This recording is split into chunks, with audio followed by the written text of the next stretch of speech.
Hey everyone, welcome back to my channel, or if you're new here, welcome for the first time. My name is Cheryl, and today I'm here to bring you my 2017 bookish goals. Now, I'm not a huge one for New Year's resolutions, to be honest, because I find that, like many people, after about January 3rd, I can no longer stick to them. I just kind of forget about them, or I'm just like, okay, this is silly.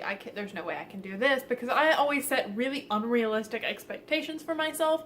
So I decided to just kind of make my New Year's resolutions more so about books and my channel. Without further ado, let's get into my goals. So goal number 1 is to read 60 books. So my Goodreads goal for this past year was 50 books, and I've currently met that and actually exceeded it. I've currently read 53 books this year. I hope to maybe finish 1 or 2 more before the end of the year, but I'm not 100% positive. And I'm super happy with that goal because at first I wasn't sure if I was going to reach it because I had that huge reading slump where I didn't read like anything from like the second half of October all the way through November. When looking at my Goodreads, it was like the last book I finished was like October 13th and the next one was like early December. So yeah, it was bad. I wasn't 100% sure if I was going to reach my Goodreads goals, to have already exceeded it, I'm super pumped about it, but I'm challenging myself next year to read 60 books, which I'm hoping is possible. I'm sure I'm going to have reading slumps next year, but I'm hoping that I can get through enough books when I'm not in the reading slumps that I can achieve, if not exceed, that goal. So goal number 2 kind of goes along with that, and that is I want to read my current TBR down to about 30 books, and what I don't read, I want to purge. So I currently have about 104 books on my TBR. It's actually more than that, but I have some series where like I have only read the first book or not even the first book, but I have like the first 10 in the series. So I don't really include every single sequel to that as on my TBR because I can't read the 8th book in the series if I haven't read the first one. I've kind of rounded it down to about 100, but 100 is way too many books for me to have, especially because I just want to buy more and more books and I'm running out of room on my shelves to keep them and I don't want to buy another bookshelf. So basically, I just want to read down as many of these books as I can, in addition to obviously some new releases that I'm super excited about and whatever piques my interest, because let's be real here, I know I'm going to be buying more books in 2017. I don't think I'm going to be able to ever successfully do a year-long book buying ban. That's just impossible for me personally. If you can do it, more power to you.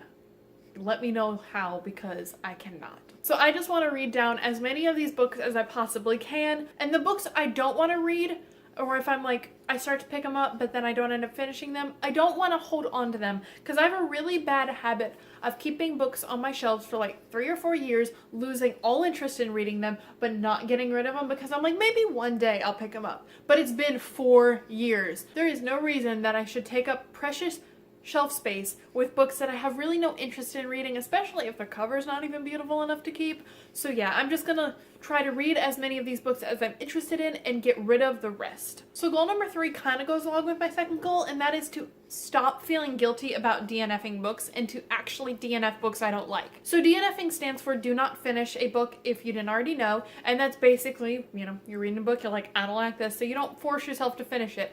I have a really hard time doing that, and I don't know why. So what always ends up happening is I start a book, I'm like, I'm not feeling this book for one reason or another. It could just be because I don't like the book itself, or it's just not the right time for that kind of book, or if I'm just not feeling that genre. Whatever the reason, I'm like, I'm reading it, I'm like, it's not the best, but I force myself to finish it. And what always happens, inevitably, is that I read it, I finish it, I hate it, and I have no desire to pick up another book. So I end up forcing myself into a goddamn reading slump because I can't say no and DNF a book. It's a really, really bad habit of mine, and let me know in the comments down below if this is a habit you have, because I'd like to know I'm not alone in this struggle. But basically, I want this year to be the year that I'm like, screw it, if I don't like a book, I'm gonna DNF it, because life's too short to force yourself to read things you are not interested in. And whether or not that means I put the book down because I want to read it at a different date, a later time where I'm like enjoying the book itself, but it's not the time for like a super long book or a heavy fantasy book or whatever, or whether it's because I hate the book and why the hell would I finish a book I don't like, doesn't matter.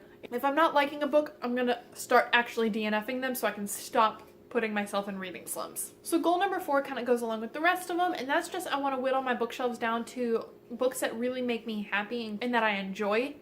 So basically, if I read a book and I give it like a 3 stars or less, unless I want to keep it for video purposes, there's no reason to keep them. I love the way books look on my bookshelf. I like having nice full bookshelves, but if the books that I keep don't make me happy, then there's really no point in keeping them, and I think that'll help get rid of the massive amount of books that I keep that I end up not liking. So goal number 5 is to actually keep up with the TBR jar. I made one like forever ago, and I used it for like 3 or 4 weeks, and then I stopped using it because I was unhappy with it. I don't know why. So if you don't know, a TBR jar is basically a jar or any sort of container or vessel, and you just put all of the names of the unread books you have, which, as you can see by this, is a lot for me. So basically, every time it's time for me to start a new book and I'm like, I have no idea what the heck I want to read, I go ahead and I just shuffle this around and I draw a name. So for example, this book would be, if I was picking up a new book now, it would be Dracula,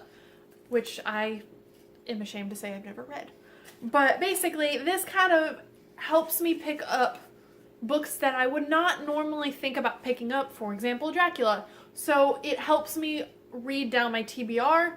In addition, I've kind of set myself a goal / rule for my TBR jar, and that is if I pick a book out of the TBR jar and I opt to not read it, so if for whatever reason I was like, no, I don't want to read Dracula, then I would kind of pull it off my shelves and set it aside, and I would put the name of the book back in.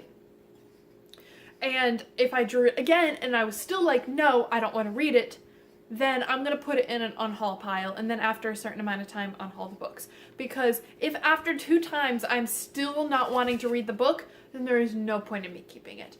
Now, Dracula probably was not the best example because I like to collect classics regardless if I've read them or not, so I probably keep Dracula regardless. But any other book that if I routinely pick it up and I'm like, nah, or I pick it up and I'm like, nah, then I'm not gonna keep it because there's no point. I clearly don't want to read that book. The only exception to this, and this has only really come up once, which is I'm reading a 1,000-page book at the moment, and I've split it up into 3 sections just to make it more manageable, and I'm reading 2 books in between the sections. If I pick a book that is equally as long as the one I'm currently reading, obviously I'm not going to read that, so I'll put that one back and draw a smaller book. But that's really the only time I'm like, no, I'm going to put the book back in. So if I keep up with this jar and keep up with this rule, I'm really hoping it allows me to read down my TBR and purge my bookshelves at the same time. And goal number 6 is just stop feeling pressured to read these super hyped titles. And this really happened when I got into BookTube, not necessarily as a creator, but when I was watching books, I would see all of these super hyped books. For example, like A Court of Thorns and Roses, which I've already read, so maybe that's not a good example, but regardless, A Court of Thorns and Roses. This book in this series is everywhere via BookTube. As a book lover and as a booktuber, I feel pressured to read these super really overhyped titles, or else I feel like I'm not a valid reader. And that is a really awful mindset for me to be in, because guess what? You can be a book lover and a booktuber and read whatever the hell you want. You don't need to read these like super hyped booktube titles to be a valid booktuber or a valid book reader. Even if it's YA, even if you only read YA, you don't need to read these super hyped titles in order to be a valid book lover. So that was super kind of ranty and rambly, and I'm sorry, but basically I just want to stop feeling guilty for not reading super popular titles. And if you feel guilty for not doing it, then you should stop too, because like I've said already, you are just as valid of a book lover and just as valid of a booktuber if you read really obscure books that no one knows about. Or if you only read the super hyped books, you're still valid. But you shouldn't, BookTube and being a YA book lover especially, should not be defined by if you have read some of these super popular titles. So yeah, those are the 6 bookish goals I have for 2017. I might do a video about like my channel goals, but I'm not 100% sure for right now. I'm keeping those kind of to myself. But yes, I really hope I accomplish all of these in 2017. I really hope it's a good reading year for me, and I hope it's a really good reading year for you guys. Let me know some of your bookish resolutions in the comments below. And as always, thank you for watching this video, and I hope you like, share, and subscribe it. I'll see you guys in my next video. Bye!